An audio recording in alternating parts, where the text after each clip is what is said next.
the war, you begin to raise your small, tiny faith. Belief that is in you. I bind you. Go to sender. A fly cannot frighten you in your room or in your house. It can't. You have the audacity, you have the key, you are the owner of the house. Spiritually, the spirit is covering and occupying every area if you have invited him. But woe to you if the spirit is not there. I don't know what will happen to you. You and that fly. You will struggle the whole day. And if care is not taken, before we notice that the next day, you are sleeping down because of the fly. The fly has given you, jabbed you some heavy blows. Or mosquito. So we must rise up, dear family. We must rise up to this task, to this challenge. We must rise up and face the challenge. We must not say that we are weak, we are tired, we cannot. Everybody can do it. There is no specific way of prayer. There is no template. Yeah, Jesus Christ gave a template of prayer in Matthew 6. That is correct. But then, using that one, if you have prayed the Lord's Prayer before, that is a template. You can use that prayer to develop so many different kinds of stuff. There is no way I have taught you ever that if you want to pray, you must start from this and classify it this way. No. You pray in your own way, how you feel. You pray in your own language. You pray according to your own wisdom and according to your own connection. According to your faith, you pray. We pray. So nobody can say, I cannot pray. You pray. Say, Lord Jesus, I thank you. You pray, oh God, I stand here because of you. You pray. Say, you are in heaven, I am on earth. You are the one who created me. I lean on you, I depend on you. And anything that I do, oh God, I do for your glory. Amen. Amen. That is already prayer. We can do this. And at this particular moment in time, we are launching in prayer. Wednesdays, we are teaching prayer. So if you don't know how to pray, please don't allow this time to pass you by. Because if you allow this time to pass you by, you will continue to stay in the same place. We must learn. 2021 has come. And this is the day, this is the time that we say it is the time we are running with what? With greater works. Greater works. Greater works, is it to build muscle so that I can carry iron? I can go and build houses in Cameroon, build houses in Honolulu. That is not the greater works we are talking about. We are talking about greater works that you do the work of Christ who has called you, who has empowered you and called you into the kingdom, conscripted you as a contingent of the Most High God. We are God's armies, and we must do those greater works. And before you do greater works, ladies and gentlemen, you must be empowered, you must be equipped, you must be taught. Without that, it's not going to be possible. We realize that in a normal carnal society, people, they don't do anything without training. Where I work, you don't do anything. It is a policy. You don't touch anything if somebody has not told you that this is how it goes, this is how it goes, this is how it goes. And you sign a paper that they call it Sicherheitsunterweisung. You sign it, and that paper will keep it, will file it. So that one day when something happens, you will not come and say, no, nobody taught me how to do it. It doesn't work that way. It is only in Christendom that people, they want to begin to do things that they are not taught. And when you want to teach somebody, the person says you are arrogant. It doesn't work that way. No wonder the children of Scevas, the sons of Scevas, the 7 sons of Scevas, they have not learned anything. They have not prayed. They have not done anything. They want to go and cast demon. You know what happened? The demon got up, tortured them very well, and tore their clothes. They ran away. Thank God that they didn't run away, because if they wanted to resist, they would have cut their head. That is just a weakness. God has not called us to be weak in the kingdom. We must be empowered and plant our feet down. That when we stand, we know that we have stood. The demon said, as for Paul, as for Jesus, I know Jesus. As for Paul, I know Paul. Who are you? So it means that anywhere we are going, the demon is seeing us. He knows us. He knows that, this one is empty. I cannot even waste my armories I cannot even waste my machineries, my machine gun. This one even Kalashnikov. I don't even send one of my men. I will send somebody who I just picked. One small demon that I picked that has not even gone to school. I send it behind this one. He's going to kill him. And when it comes, that is how we are shaking. We are shaking because we are not ready. Ladies and gentlemen, this is 2021. It's a turning point in our lives. God has called us that this year is not going to be the same. We will not take this year the same like last year. I said the other time that we must begin to do something different. And if we don't do that thing different, we will continue to remain the same. In fact, we will not even remain the same. We will depreciate. Because we have life. We are living organism. We are living. Amen? Amen. That is the reason why we are breathing. We are breathing oxygen. It's oxygen that he has given us. Every day he pumps oxygen here on earth. Every day he pumps oxygen here on earth. And we are there. We are taking in the oxygen and living. What are we living for? The question is, why are you here? Why are you living? Why are you living? This is 2021. Are we going to continue to be pampered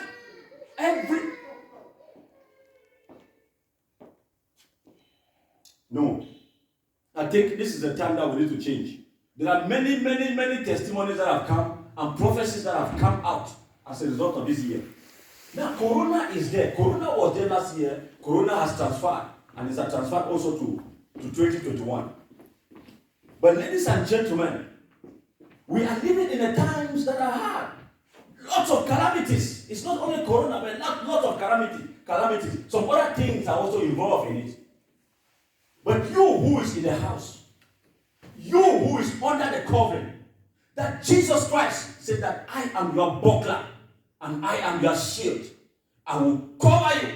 I will defend you. So fear not. He has brought us and we are in Goshen. Say, I am in Goshen. I'm in Goshen. Say, I am in Goshen. I'm in Goshen. Now, most of us, we don't know what Goshen is. Goshen is that small place that was around Egypt. When the children of Egypt, they were there, they went there. God said, no, Joseph and his boss, they said, no, my people are not going to mingle themselves amongst the others. We are going to put them in Goshen. Goshen that has a lot of facilities. And the sicknesses that are plaguing those ones that are in mainland Egypt are not seen in Goshen. We call that the spirit of exception. So it doesn't matter where we walk. We are in the midst of Corona. But Corona will only come and knock at your door. The Bible says, thousands shall fall on your left and 10,000 on the right. But none shall come near your dwelling place. Amen. Hallelujah. Amen. They will try. No. Now, remember the enemy is not dead. No, the enemy is not dead. The enemy is not yet tired. The enemy has not gone for retirement. The enemy is not old. He's not long bearded and is walking with stick and he doesn't have strength. No, he is not blind. Some of us think that maybe the enemy has forgotten us. That is the reason why we are here. That's the reason why we are strong. That is the reason why we are healthy. I've come to announce to you that the enemy is still living.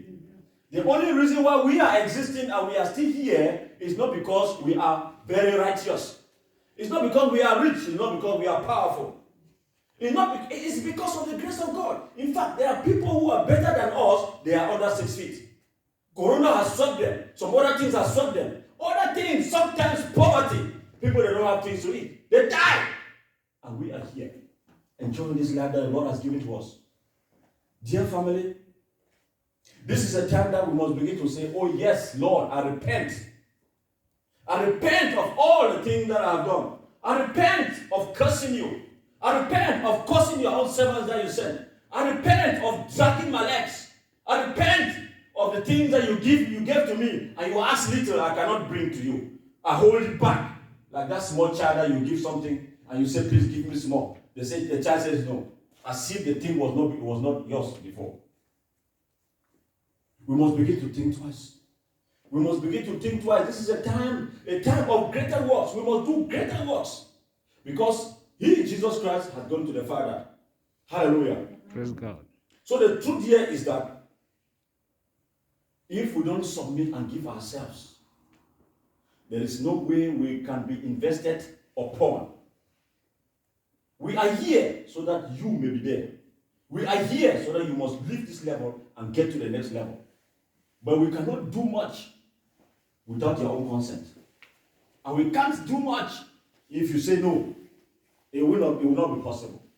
We do everything, sacrifice, and put and lay things down. Resources, our lives, many things we put down because of you. And we are here today to say, brethren, dear friends, dear brothers and sisters, this is a completely different era. We must change the way we behave. We must change the way we look at things. We must begin to come to that place of maturity. What we call maturity. And we must allow ourselves that we should be invested upon and we will grow. In the carnal world, it's not like that. In the carnalities are serious. They are committed, disciplined, resilient in the things that they are doing. And most of the time, the integrity is higher than the one of the church of Christians. We must start changing. We must start moving from that level. Know that Christ who has called us, Christ didn't disgrace himself here on earth. And because he came and showed us the way, that footprint of Christ, that is the one we need to follow. We need to follow the footprint. It is possible. It is possible because he has made it possible. Christ came on earth here. He was not God when he said, I abandon everything. My omniscience, my omnipotent. Abandon it. I come as a normal human being. One day in heaven, when the children here were crying from the weight of the enemy, from the stresses of the enemy, came to the ears of God. God looked all around and said, who will go and save these people? He put his hand up. I am going to do that. And he came. He abandoned all the good things that were there, the gold floors and all whatnot. So we cannot afford to disgrace him. We cannot afford to crucify Christ for the second time. Ladies and gentlemen, 2021 is a year that the Lord has given to us. As I said, it's a year of prosperity, it's a year of moving forward. It is a year of explosion. It is a year of divine turnaround. Amen? Amen. But we have to do something to get there to that place. We must do something to get to that place. Hallelujah. Praise the Lord. Today we are engaging into the greater works topic that we do have. The theme for the year. That is what we are going to run the whole of this year with. So anything we'll be talking about greater works. We must be empowered that before the end of this year, we must see substance, things that we begin to do, how we begin to work signs, work miracles, work wonders by the power and by the anointing of the Most High God. Hallelujah. Praise God. So, introduction to greater works. And the title for today is The Truth to Greater Works. Amen. Amen. Let us turn our Bibles to John 14, verse 12. Turn your Bibles, dear loved ones, to John 14, verse 12. Hallelujah. Amen. Amen. John, I said, somebody's life is going to be turned today. Amen. Hallelujah. There is a divine turnaround encounter that is coming upon somebody's life. The old things have passed away. Behold, new things are here. Hallelujah. Amen. We must cross over. This is the time that we're supposed to have crossed over already. But let our mind not stay back somewhere. Amen. Amen. John 14, verse 12. Sorry. John 14, verse 12. Is somebody there? Please read. Yes, Evosa. Very truly, I tell you, whoever believes in me will do the works I have been doing. Amen. They will do even greater things than these, because Amen. I am going to the Father. Hallelujah. This scripture is taken from John 14. And in John 14, the Bible tells us how Jesus Christ Because the disciples have followed Jesus Christ for the time being. And they realize that this is where they have developed, this is where they have invested their lives in. But when they began to hear that one day Jesus Christ is going to leave them, they became sad. And Jesus, in John 14, took this time to say, oh, let me comfort my people a little bit. And he began to say, don't worry. Don't worry. Trouble shall come. But because I am here, I'm going to save you. I am going, it is not going for good. I am going to prepare a mansion for you. And one day, I will come back to come and take you, and you shall be with me. All of you, you know the way. That is what he was trying to tell them. You know the way. Some of them, they didn't know the way. And Philip was asking him, Lord, you say we know the way. What is the way? Jesus Christ said, I am the way, I am the truth, I am the life. He who knows me knows the Father. Because I am in the Father as well as the Father is in me. So Philip was still confused. And he was telling Philip that all this long time that I have been with you, yet you still don't know me. Look, brethren, it is not only in this generation, it is not only in this era. Even in the times of Jesus, people that lived, they had disciples, that he lived with them. It was minute by minute contact with these disciples. They were more than students of our days today. They were more than university students that would go to school or go to the university all for 8 hours. In this time, it was 24 hours non-stop, no shake and nothing. These were the disciples. Disciples means that they are the students of Jesus Christ. But when it comes to spirituality, disciples are more than normal students that we see here. They were disciples that had to be with Jesus.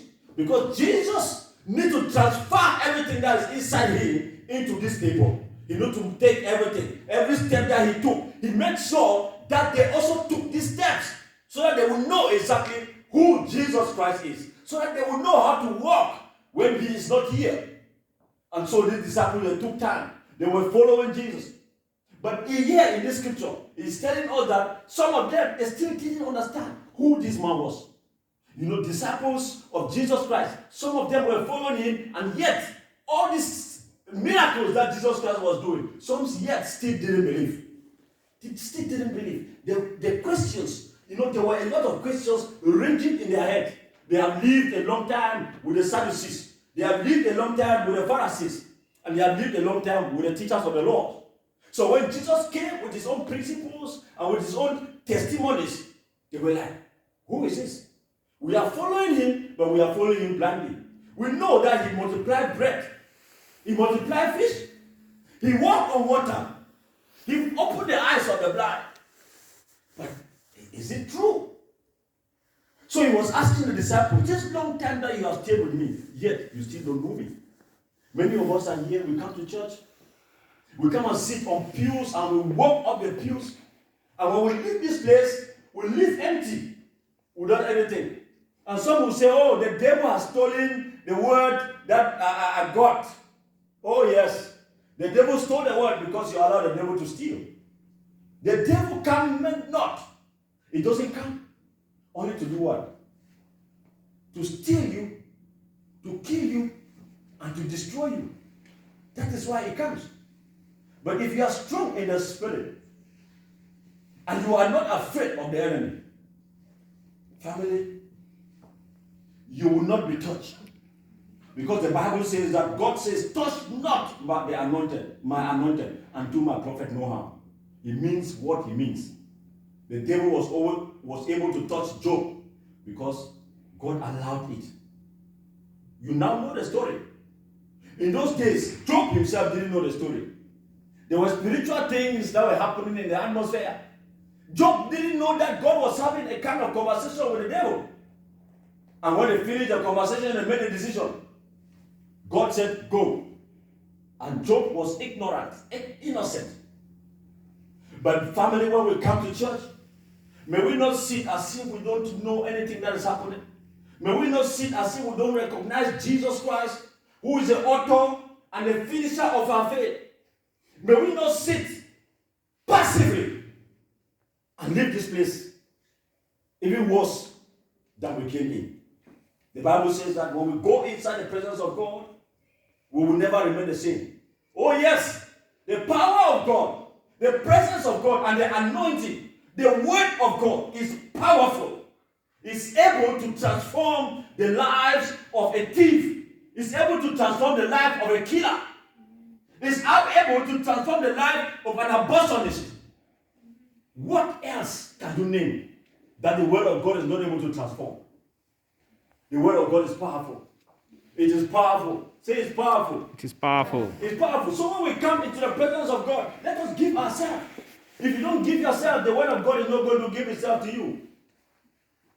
And when we come as a routine, we leave this place still the same and continue to do the things that we have been doing. Amen. Amen. So it says that I tell you the truth. The truth, I tell you the truth. Anyone who believes in me will do the same works I have done, and even greater works, because I am going to be with the Father. Because he is going to be with the Father. We want to zero in a little bit concerning the truth. The truth is the foundation of the Christian life. Amen. Amen. God is spirit. And he says in John 4:24 that those who worship him must worship him in truth and in spirit. So if there is no truth in you, there is no way you can come close to God. God loves us while we were sinners. He has brought us close to him. And now he is cleansing us by the washing of the word and with the spirit, with the blood of Jesus Christ. Should we be washed, we must give ourselves so that we can be washed. The Bible tells us that John the Baptist was baptizing with water. But he says that a man is coming that I cannot be able to tie or untie the lashes of his shoes. That one is going to baptize you with what? With the Holy Spirit and with fire. So those things are elements that are able to cleanse us. When you throw gold that is dirty, it's been taken from the soil, from everywhere, you cannot recognize that this is gold. You pass it through the fire. Pass it through the fire 1 time, 2 times, 3 times, 4 times, 5 times, 6 times, 7 times. It becomes glittering. So anything that glitters, they compare it like gold. They compare it to gold, sorry. Are you glittering like a spiritual child of the Most High God? You have passed through the church so many times. You have passed through the anointing so many times. You have passed through the word so many times. You have passed through the fire of the Holy Ghost so many times. Has those impurities been eliminated from your character, from your attitude, from what you do, and you have become the truthful one? Do you tell the truth? It says God is spirit. It's not human beings like you and me, where they can be able to change. It is not human beings like you and me who can repent. God does not change. He doesn't repent. He stays the same. He is a God of truth. God is spirit. And those who worship him must worship him in spirit and in truth. We must worship God in spirit. Which means that it doesn't matter how we worship God with our hands, wave our hands. If the spirit is not linked, connected to him, then we are just wasting our time. If we don't do that, we do it because of eye service, then we are wasting our time. What is the motive of you worshiping the Lord? If I may ask you this question, what is the motive? You who are worshiping me online, what is the motive of you worshiping the Lord? What is your motive? Do you have something behind tight, like a string, other than giving your true worship unto him? Are you here because it's because of something else, apart from coming here that you want to serve the Lord, you want to worship the Lord? Are you here because there is a girl or a boy that you have eyed, you have come here? Or there is a business partner that you want to come and tie in? Or you have come here because you love the Lord, you love Jesus Christ, because you recognize and acknowledge the fact that he died for you on the cross of Calvary. This is the truth we are talking about. Truth that must come out from the Spirit. Ladies and gentlemen, it must come out from the Spirit. That is the only time God can recognize you. That God can say, oh, that is my daughter, that is my child, that is my son down there. He can put a finger upon your head. That is the reason why you are able to live here today. You are able to live because God's eyes are upon you. He says that you are the apple of my own eye. You are the apple of my eye. And no one can poke his or her finger upon you. Because when he does that, he is poking the finger in the eyes of God. Amen. Amen. That is the reason why you are free. The enemy has not eaten you up. The enemy has not caused you to fall down. Because God's eyes is on you. He is pointing his finger like that. Wherever you are moving, that is how he's looking. He's looking, making sure that the enemy does not come near you. Hallelujah. He says, fear not. Fear not, for I am with you. Fear not, because I will strengthen you. I will uphold you with my righteous right hand. That is what he says. And it is not telling, it's not to your brother or your sister around you. It's not to your neighbor. It is you who is sitting in your room. It is you who is in your car. It is you who is at your workplace. It is you that the Lord is talking to. Yes, you. You, I'm talking to you. Yes. It's you. It's not another person. That is the reason why you are still living. It's by the grace of God. Because he loves you. Amen? Amen. He loves you. Hallelujah. In John 17:17, it says that sanctify them through thy truth. The word is truth. It's the truth that sanctifies us. Jesus was walking the other day and he saw Satan. Oh, I see Satan coming. But he doesn't have anything in me. Because the truth was in Jesus Christ. There was no shadow of shaking in him. There was no dark area in his life that Satan can say, oh, let me go and pitch in that dark area in Jesus Christ's life. Is there any dark, if I may ask you, is there any dark area in your life that the devil, the enemy, demons can come and pitch and be waiting for that kairos moment for him to launch an attack? Is there any dark area? It is only the truth that can cleanse us. The Bible says that you shall know the truth, and the truth shall set you free. Oh yes, the truth is powerful. More than interballistic continental missile. That it can hit you from the crown of your head right up to the sole of your feet. The truth. And when you get to that place where you engage in truth, nothing can pull you down, my dear loved ones. Nothing can pull you down. So the truth is the basis. It's a strong foundation of the believer. When you stand upon the truth, the devil will find nothing in you. Amen. Amen. Hallelujah. So it says, sanctify them through thy truth. Thy word is true. So we know that it is through the word that we are sanctified. It is through the word that we are consecrated. Because the word comes to wash us. It washes us from the crown of our head right up to the sole of our feet. It doesn't leave any pattern. It cleans us. And so the truth is there. We are shining. We are not shining like light that are spotted. We are not shining like light that has been hidden under the bushel. And it is only the rays of the lamp and the light that we don't see. But when we shine in our totality. Hallelujah. Am I speaking something? We shine in our totality. In Isaiah 60, the Bible tells us that arise and shine, for your light has come. Somebody's light has come here. Amen. It is coming to cleanse you, and so you can be truthful. Amen. And shine that light that the Lord has made you here on earth. The Lord said that you are the light of this earth, and you are the salt of this earth. Amen. Are you manifesting those qualities that the Lord has put in you? If not, if you have not been doing it yesterday, this is the time. This is the time. There is a turning point in your life today. Hallelujah. Amen. So he sanctifies us through his truth by the washing of the word. Amen. Amen. In Psalm 145 verse 18, the Bible says that the Lord is near to all who call on him. Hallelujah. Amen. He is near to all who call on him.